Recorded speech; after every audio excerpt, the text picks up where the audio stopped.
Sa number 10, empleyado sang BPO company pilason matapos nga ma-hit and run sing isa ka van nga ginaligar nagbeating the red light kag nakita pa sa CCTV video ining pagkabunggo sang van sa kay Dran Layo nga sakay sa motorsiklo malapit sa Lopez East mga alas 9:40 sang kagabi.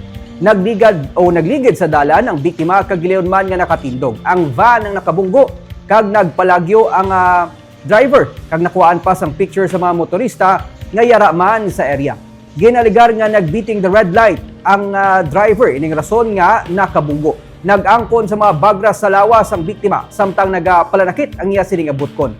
Maayo lang kay naka-helmet ang biktima. Nagkalagasgasan pa ang helmet kag naguba ang mga parte sing iyang motorsiklo.